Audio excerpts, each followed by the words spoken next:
નમસ્કાર વિદ્યાર્થી મિત્રો, ધોરણ 11ના BA સબ્જેક્ટના પ્રકરણ 7 જાહેર ક્ષેત્ર, ખાનગી ક્ષેત્ર અને વૈશ્વિક સાહસોમાં આપણે આગળ વધીએ તો એમાં આપણે ખાનગી ક્ષેત્ર વિશે કાલે જોયું, એના પછી આપણે વૈશ્વિક સાહસો વિશે જોયું. તો વૈશ્વિક સાહસોમાં આપણે વૈશ્વિક સાહસોનો ખ્યાલ મેળવ્યો કે કેવા હોય, બરાબર. એની અંદર આપણે પહેલાં સ્થાનિક સાહસો વિશે પણ જોયું હતું ને, પછી વૈશ્વિક સાહસોમાં આપણે જે આંતરરાષ્ટ્રીય, પછી મલ્ટીનેશનલ એટલે કે બહુરાષ્ટ્રીય અને ટ્રાન્સનેશનલ, આ 3 વિશે જોયું હતું. હવે એની લાક્ષણિકતાઓ થોડીક આપેલી છે કે વૈશ્વિક સાહસો હોય કેવા. તો પહેલું છે, એક કરતાં વધુ દેશોમાં ધંધો. વૈશ્વિક સાહસો આંતરરાષ્ટ્રીય ધોરણે બહુ મોટા પાયા પર કાર્યરત હોય છે. તેઓ વિશ્વના એક કરતાં વધુ દેશોમાં ધંધો કરતા હોય છે. પછી એ હવે જો અહીંયા લાક્ષણિકતાઓ તમને કોમન આપેલી છે, પછી એમાં આંતરરાષ્ટ્રીય આવી જાય, બહુરાષ્ટ્રીય આવી જાય, ટ્રાન્સનેશનલ આવી જાય. બધાની સાથેની લાક્ષણિકતાને તમે જોડો તો એનો જે ધંધો છે એ મોટા પાયા પરનો હોય છે અને આંતરરાષ્ટ્રીય ધોરણે મોટા પાયા પર કાર્યરત હોય છે. તેઓ વિશ્વના એક કરતાં વધુ દેશોમાં ધંધો કરતા હોય છે. પોતાની ધંધાકીય પ્રવૃત્તિઓ અલગ અલગ દેશોમાં એકસાથે અલગ અલગ રીતે કરતા જોવા મળે છે. એકસાથે અલગ અલગ દેશોમાં અલગ અલગ રીતે, જેવો દેશ એ રીતે ત્યાંની ધંધાકીય પ્રવૃત્તિ થાય. ટ્રાન્સનેશનલ હોય તો એ રીતે કરતા હોય, બહુરાષ્ટ્રીય હોય તો એની એ રીતે પ્રવૃત્તિ થતી હોય, અને પ્લસમાં પણ જેવો દેશ એ પ્રમાણેની ધંધાકીય પ્રવૃત્તિ અને ધંધાકીય જે પેદાશો છે એની સાથેનું એનું એ રીતનો ફેરફાર જોવા મળતો હોય. એટલે એક કરતાં વધુ દેશોમાં ધંધો સૌથી પહેલી એની લાક્ષણિકતા. બીજું, પ્રાધાન્ય, રોકાણ, ઉત્પાદન અને વહેંચણીમાં વૈશ્વિક સાહસો જે તે પ્રદેશની ખાસ બાબતોને પ્રાધાન્ય આપે. હવે ભારતમાં હોય તો એના કલ્ચર પ્રમાણે એ પ્રકારની વસ્તુ ત્યાં જોતી હોય. પછી તમે અમેરિકામાં જાઓ તો એના કલ્ચર ફરી જાય. એટલે જે દેશમાંથી ધંધો આવે છે, જે તે દેશમાં ફેલાય છે, ત્યાં કઈ રીતનું જે હશે એને પેદાશ આપવી પડશે, એને ઉત્પાદન આપવું પડશે, એની માટેના અને કેટલું રોકાણ કરવું પડશે જે તે પ્રદેશમાં, આ બધી વસ્તુ રોકાણની, ઉત્પાદનની અને વહેંચણીની, કે કેટલી વહેંચણી એના જે નફાની કે આ તે થતી હોય, કેટલી કરવાની થશે, એ બધું પ્રદેશ ઉપર આધારિત છે. હવે અમેરિકા હોય તો નાની સ્થિતિ અલગ હોય ને ભારત હોય તો નાની સ્થિતિ અલગ હોય. એટલે ક્યાં રોકાણ કેટલું કરવું, ક્યાં ઉત્પાદન કયું અને કેવા પ્રકારનું કરવું, એ બધું એના પ્રદેશ ઉપર આધાર્ય હોય છે. પ્રદેશની ખાસ બાબતોને પ્રાધાન્ય આપવામાં આવે છે. દરેક દેશની ધાર્મિક, સામાજિક અને વર્તણૂકલક્ષી માન્યતાઓ જુદી જુદી હોય છે, અને આવી બાબતોને ધ્યાનમાં રાખી વૈશ્વિક સાહસો જે તે દેશમાં પોતાની ધંધાકીય પ્રવૃત્તિનો વિસ્તાર કરે છે. સમજી શકો એવી બાબત છે કે ધાર્મિક, અહીંયા આપણે હિન્દુનું અને હિન્દુ રાષ્ટ્ર તરીકે આપણે ઓળખાય, એટલે હિન્દુની બાબતમાં, અને બીજે તમે જાશો તો ત્યાં અમુક દેશ એવા છે ત્યાં ખાલી ક્રિશ્ચાનિટી જોવા મળતી હોય. તો એ જે દેશ છે એમાં અમુક જે ધારો કે પહેરવેશનો કોઈ બી એવું હોય તો અહીંયાના પહેરવેશમાં ત્યાંના પહેરવેશમાં ફેર પડે. અમુક એવી ખાદ્ય પદાર્થોનું હોય, અમુક એવા કોઈ જે પ્રકારનું તમારું ઉત્પાદન, એ પ્રકારના ઉત્પાદન સાથે તમે ત્યાં મેચ કરો. કે જો અહીંયા ધારો કે વાત કરીએ તો આપણે મેકડી જોયું, મેકડોનાલ્ડ્સ, બરાબર. તો તમને અહીંયા વેજીટેરિયન અને નોનવેજ બેય જોવા મળશે, બરાબર. ઘણી જગ્યાએ ખાલી વેજ જ જોવા મળશે. એટલે એ શેના ઉપર આધાર રાખ્યો? પ્રદેશ ઉપર, બરાબર. કે ખાલી વેજ પણ હશે અને ખાલી નોનવેજ પણ હશે ને. ક્યાં આપણા દેશમાં બેયનું છે કે નોનવેજ ખાતા હોય ને વેજ ખાતા હોય, એટલે બેયનું પણ સાથે બી તમને જોવા મળશે. એટલે આ રીતે વાત કરો તો આ બધી જેમ પ્રદેશની ધાર્મિક, સામાજિક, આર્થિક અને વર્તણૂકલક્ષી માન્યતાઓ, કે કેવા કોની પ્રકારનું વર્તન હશે, બધાના વલણો બધા દેશના જુદા જુદા હશે. આ બધા જુદા જુદા દેશના જુદી જુદી આવી બધી બાબતોને ધ્યાનમાં રાખી વૈશ્વિક સાહસો જે તે દેશમાં પોતાની ધંધાકીય પ્રવૃત્તિનો વિસ્તાર કરે છે. ત્રીજું, કદ અને વેચાણ. વૈશ્વિક સાહસોનું કદ અને વેચાણ વિશાળ હોય છે. ઘણી વખત કેટલાક નાના દેશોની કુલ રાષ્ટ્રીય આવક કરતાં પણ વૈશ્વિક સાહસોના વેચાણની આવક વધારે હોય. વૈશ્વિક સાહસોનું કદ અને વેચાણ વધારે હોવાનું કારણ કે વૈશ્વિક સાહસો જે હશે એની અંદર જે 3-4 પ્રકારોનો જે સમાવેશ થાય છે, એ પ્રકારો ત્યારે જ અસ્તિત્વમાં આવ્યા છે જ્યારે એનું સ્થાનિક સાહસમાં એનું કદ અને એ વિસ્તરી ગયું હોય. એ વિસ્તાર પછી એ વૈશ્વિક લેવલે આગળ જ્યારે વધે છે ત્યારે એનું કદ બી વધારે થશે અને વેચાણ બી એટલું જ થશે, વિશાળ પ્રમાણમાં થશે. તો તો ઘણી વખત કેવું થાય, કોઈ એવા નાના નાના દેશો હોય તો એની કુલ રાષ્ટ્રીય આવક કરતાં વૈશ્વિક સાહસોના વેચાણની આવક વધી જતી હોય. એટલે આ જસ્ટ તમને એના વિસ્તાર કેટલો હોય, એનું કદ કેટલું હોઈ શકે એનું એક એક્ઝામ્પલ આપ્યું છે કે નાના નાના દેશોની કુલ રાષ્ટ્રીય આવક તમે ગણો ને આખા દેશની, એની સામે ખાલી એક વૈશ્વિક સાહસની વેચાણની આવક થતી હોય. એટલે આ પ્રકારનું કદ, આ પ્રકારનો વિસ્તાર, આ પ્રકારનો વિકાસ એ વૈશ્વિક સાહસો ધરાવે છે કે ત્યાં સુધીનો એનો હોઈ શકે. ચોથું, આર્થિક સદ્ધરતા. આર્થિક બાબતોમાં વૈશ્વિક સાહસો સદ્ધર જ હોય તો જ એ વૈશ્વિક લેવલે કામ કરવા માટે આગળ વધતા હોય. કેટલીક વખત તેઓ બહુ નજીવા નફાથી કે જરૂર હોય તો નુકસાન કરીને પણ બજારનો વિકાસ કરી શકે છે. ખૂબ મજબૂત નાણાકીય પીઠબળ હોવાથી વૈશ્વિક સાહસો બહુ મોટા પાયા પર ઉત્પાદન અને વેચાણનું આયોજન કરે છે. જો પહેલી વાત કે ત્યારે તમે વિસ્તાર ક્યારે કરી શકો, જ્યારે તમારી પાસે એટલું નાણાં ભંડોળ હોય, તમારી આર્થિક સદ્ધરતા એટલી હોય. પ્લસમાં બીજી વસ્તુ એ કે જ્યારે તમે વિસ્તાર બહાર કરો છો, તમારા દેશની બહાર જાઓ છો, ત્યારે એક વસ્તુ એવી બને કે શરૂઆતમાં ક્યારેક બહુ નજીવો નફો તમે કમાતા હોય, અથવા તો કે જે તમે નફો કમાવ છો એ ક્યારેક નુકસાનમાં પણ બદલાઈ શકે.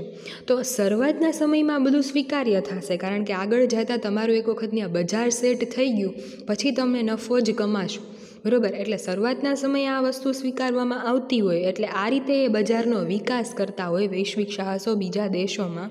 અને શું કામ એ કરી શકે? કારણ કે એની આર્થિક સદ્ધરતા વધારે હોવાની, ખૂબ જ મજબૂત એનું નાણાકીય પીઠબળ હોવાનું, એટલે કે નાણાકીય રીતે એટલા આર્થિક સદ્ધર હોવાના કે જેનાથી વૈશ્વિક સાહસો બહુ મોટા પાયા પર ઉત્પાદન અને વેચાણ કરી શકતા હોય, એનું આયોજન કરી શકતા હોય. કારણ કે ધારો કે જે મલ્ટીનેશનલ કંપની છે તો એને એક દેશમાં નહીં, બધા દેશોમાં, બધા દેશોની માંગ, બધા દેશોની કલ્ચર અને બધા પ્રમાણે એને ઉત્પાદન કરવાનું હોય, તો એ પ્રમાણે એને વેચાણ પણ એટલું જ કરવાનું થતું હોય.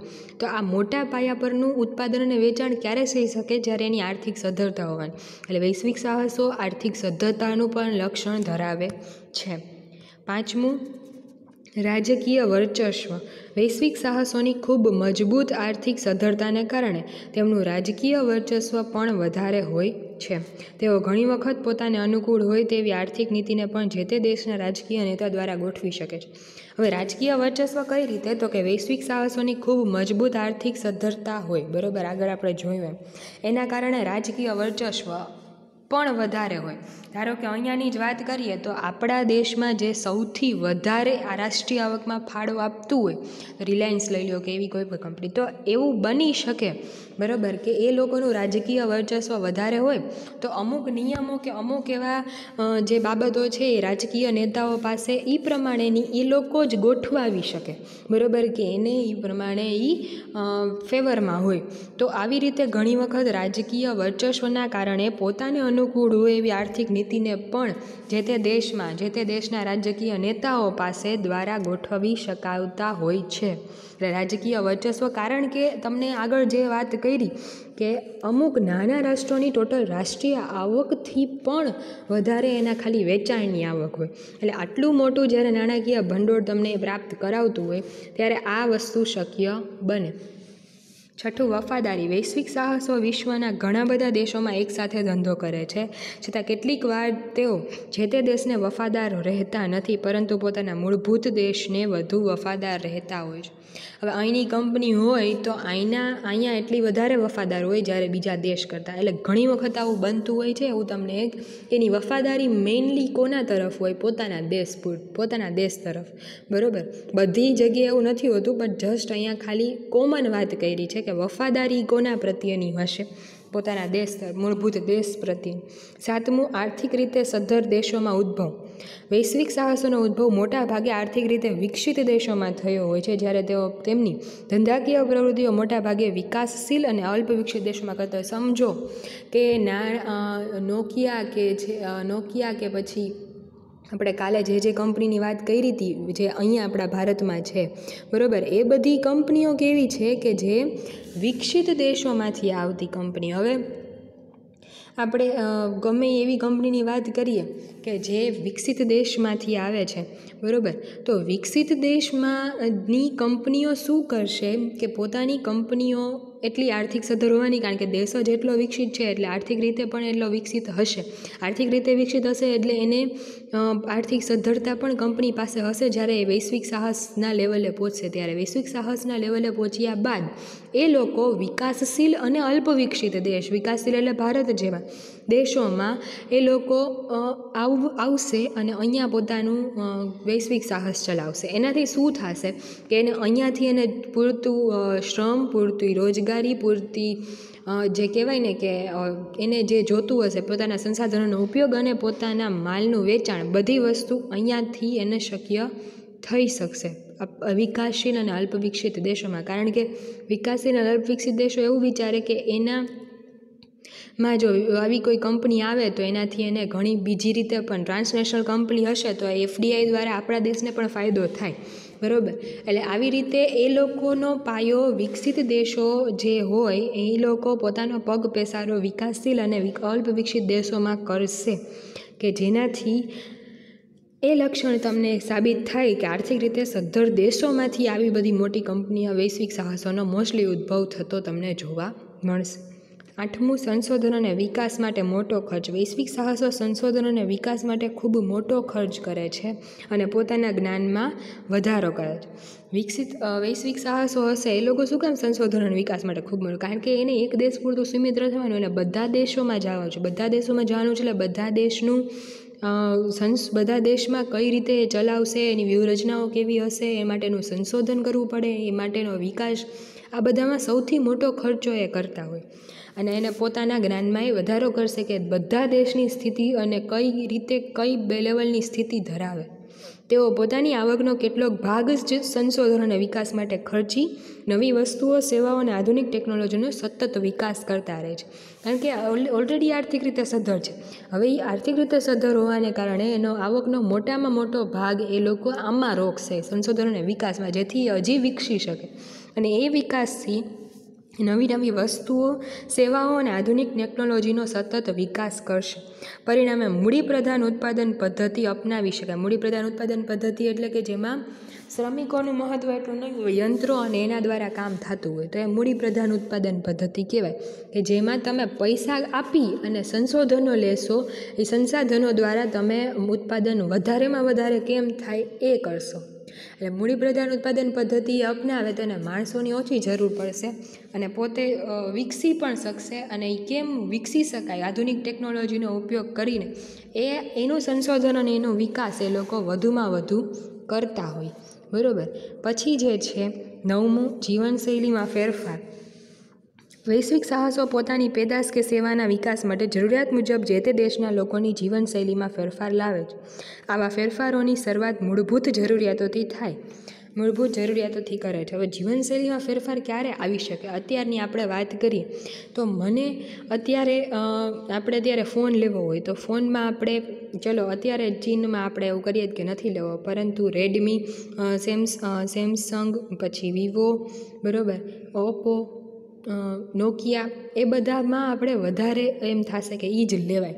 તમે કાર્બનનો ફોન લેવા ગયા, લેનોવોનો ફોન લેવા ગયા, એ ભારતીય કંપની છે, એ બહુ મોસ્ટલી ઓછા લોકો લેશે, બરાબર. કારણ કે આપણને બહારની કંપની ઉપર વિશ્વાસ વધારે છે. એટલે અત્યારની આપણી મૂળભૂત જરૂરિયાત, આ તો જસ્ટ વાત કરું છું, અત્યારની આપણી મૂળભૂત જરૂરિયાત જ્યારે મોબાઈલ તમે ગણાવી લેતા હોય તો એ લોકો શું કરશે કે એની જે સામેવાળી વૈશ્વિક સાહસો હશે એ પોતાનો પગ પેસારો બીજા દેશમાં કરી અને માણસની જીવનશૈલીમાં કઈ રીતે ફેરફાર લઈ આવવો એ કરશે. અને એની શરૂઆતી મૂળભૂત જરૂરિયાતોથી કરશે. બેસ્ટ એક્ઝામ્પલ મોબાઈલની મેં તમને વાત કરી એમ, તો મોબાઈલમાં નવું ને નવું કાંઈ અત્યારે MI વાળાએ 5Gનું લોન્ચ કર્યો, જે ફોન ઘણો મોંઘો છે, નો ડાઉટ, પરંતુ એને શરૂઆત ત્યાંથી કરી કે માણસને અત્યારે સ્પીડ જોઈએ જ ડેટાની, તો ડેટાની સ્પીડ એને 4G કરતાં એને અત્યારે 5Gમાં જવું, તો એની માટે એને આપ્યું વર્ઝન કે અલ્યો તો આ વાપરો એટલે થશે.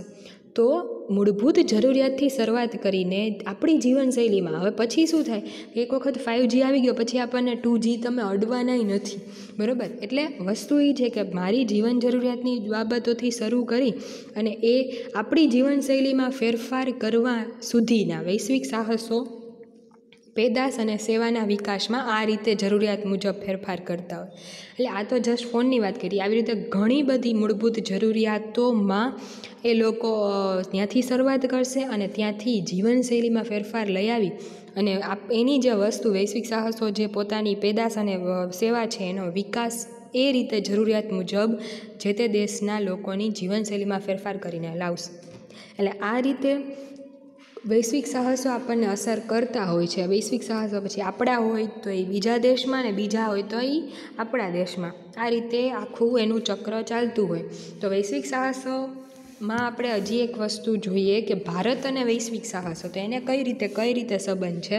તો 1991 પહેલાં ભારતમાં વૈશ્વિક સાહસોનો પ્રવેશ મંદ ગતિએ હતો, પણ જ્યારે આપણે ઉદારીકરણ, ખાનગીકરણની નીતિને એ બધું અપનાવ્યું ત્યારે આપણે ઉદારીકરણમાં વિદેશ નીતિમાં ઘણા બધા ફેરફાર કર્યા કે જેની સાથે ઘણી બધી ઇન્વેસ્ટમેન્ટ, ફોરેન ડાયરેક્ટ ઇન્વેસ્ટમેન્ટ ભારતમાં આવવા લાગ્યું. પ્લસમાં આપણે પણ બહાર જઈને ધંધો કરવો હોય, ધારો કે ઇમ્પોર્ટ એક્સપોર્ટ કરવું હોય તો ઇમ્પોર્ટ માટે ઘણા બધા લાંબી પ્રોસિજર જે થતી એમાંથી ઘણી બધી પ્રોસિજર રદ કરીને આપણે એક સિમ્પલ પ્રોસેસ અપનાવી. તો એનાથી શું થયું કે માણસ વધુને વધુ ઇમ્પોર્ટ એક્સપોર્ટ કરતો થાય. તો ત્યાં શું થયું, વૈશ્વિક સાહસો અસ્તિત્વમાં આવ્યા. ઉદારીકરણની નીતિઓ અપનાવ્યા પછી વૈશ્વિક સાહસોનો પ્રવેશ અને પ્રસાર ઝડપી બન્યો. વૈશ્વિક સાહસોને આંતરરાષ્ટ્રીય કંપની કે બહુરાષ્ટ્રીય કંપની તરીકે ઓળખવામાં આવે છે. તમને કીધું એમ કે આંતરરાષ્ટ્રીય કંપની એટલે ઇમ્પોર્ટ એક્સપોર્ટ નહીં કરતી હોય, અને બહુરાષ્ટ્રીય એટલે કે જેની શાખાઓ બીજા દેશમાં હોય એ. આવી કંપનીઓની યાદી બનાવીએ તો આવી યાદીઓ બે રીતે તૈયાર થાય. કેવી રીતે, તો કે બીજા દેશોમાંથી ભારતમાં આવીને ધંધો કરતા વૈશ્વિક સાહસો અને આપણામાંથી બીજે ગયા હોય એવા. તો એમાં કોકોકોલા, પેપ્સી, મેકડોનાલ્ડ, નોકિયા, સોની, જનરલ મોટર્સ, આવી તો કેટલી કંપનીઓ. મેં તમને એમનેમ જ અત્યારે ખાલી એક જસ્ટ ફોનની વાત કરી તો એમાંય કેટલી કંપની આવી ગઈ. તો આ બધી વસ્તુઓ કે જે વૈશ્વિક સાહસો છે કે જે બીજા દેશમાંથી ભારતમાં આવી છે, અને સામે હાલમાં ઘણી ભારતીય મૂળ કંપનીઓ અન્ય દેશોમાં જઈ ધંધો કરે છે. કેવી, તો કે ઇન્ફોસિસ છે, રિલાયન્સ છે, Maruti, Wipro, ONGC, Tata steel, Asian paints. આ યાદી પણ ઘણી લાંબી છે. આટલી ખાલી જસ્ટ તમને એક્ઝામ્પલ માટે આપેલી છે. ભારતના ઘણા બધા ઔદ્યોગિક ગૃહો અત્યારે પોતાનો ધંધો વિદેશના બજારમાં પણ વિકસાવી રહ્યા છે. આ સાહસો કે કંપનીઓ વિશ્વના ઘણા બધા દેશોમાં વસ્તુઓ કે સેવાઓ પૂરી પાડે છે, બરાબર. બીજા ઘણા બધા દેશોમાં વસ્તુઓ અને સેવાઓ, અત્યારે આપણે રિલાયન્સની ને ટાટાની ને ONGCની વાત કરીએ તો એ બધી કંપનીઓ એવી છે કે અહીંયા જે પ્રોડક્ટ્સ ને બધું આપણે આવે છે એવી રીતે ઘણી બધી બીજી પ્રોડક્ટ્સ પણ એ લોકો વૈશ્વિક સાહસો તરીકે વિદેશમાં પ્રસારી રહ્યા છે.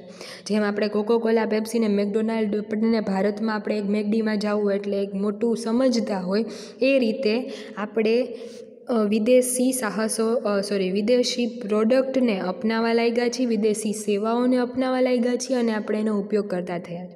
એટલે આ રીતે આ સાહસો અને કંપનીઓ વિશ્વના ઘણા બધા દેશોમાં વસ્તુઓ કે સેવાઓ પૂરી પાડે છે. વૈશ્વિક સાહસોના વેચાણ અને આવક રાષ્ટ્રીય કંપનીઓ કરતાં વધુ હોય છે. રાષ્ટ્રીય કંપનીઓ કરતાં વધુ હોવાની જ ઓબ્વિયસલી. અહીંયા જે રિલાયન્સ છે અહીંયા ખાલી ભારતમાં કમાતું હોય અને બહાર જઈને જે એને મળે એમાં ડિફરન્સ હોવાનો જ, બરાબર. ખાલી રાષ્ટ્રીય કંપની હશે કોઈ બી બીજી, એની સાથે તમે બહુરાષ્ટ્રીય કંપની અથવા તો ઇન્ટરનેશનલ કંપનીની સાથે કમ્પેરિઝન કરશો તો ઇન્ટરનેશનલ કે બહુરાષ્ટ્રીય ગ્લોબલ બિઝનેસ જે છે વૈશ્વિક સાહસ એ આરામથી એના કરતાં વધારે જ કમાતું હશે.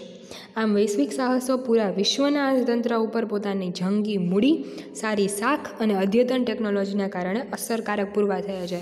જંગી મૂડી શું કામ? કારણ કે આર્થિક સદ્ધર હોવાનું. સારી શાખ ફેલાવાની, કારણ કે આખા બીજા દેશમાં એનો પ્રચાર હોય ત્યારે જ થયો હોય જ્યારે એક વસ્તુની માંગ વધતી હોય. અને ત્રીજું, અદ્યતન ટેકનોલોજી એ એક લેવલે ખૂબ જ જરૂરી બની જાય, કારણ કે તમે બધે માણસોને નહીં રોકી શકો. ટેકનોલોજીનો ઉપયોગ તમારે એની સાથે કરવો જ પડશે, સમાંતર લેવલે, બરાબર, પેરેલરલી. અને તમારે ટેકનોલોજીને માણસ બેયને સાથે કામ કરાવવું. એટલે આ બધી બાબતોના કારણે વૈશ્વિક સાહસો અસરકારક પુરવાર થઈ રહ્યા છે. એટલે ભારતમાં કઈ કઈ કંપનીઓ આવી અને ભારતમાંથી કઈ કઈ કંપનીઓ, આ બધી વસ્તુઓ વૈશ્વિક સાહસો શું છે અહીંયા સુધી આપણે ક્લિયર કર્યું. હવેનું આપણે નેક્સ્ટમાં પછી જોવાનું છે. અત્યારે અહીંયા સુધી આપણે રાખીએ છીએ. Thank you.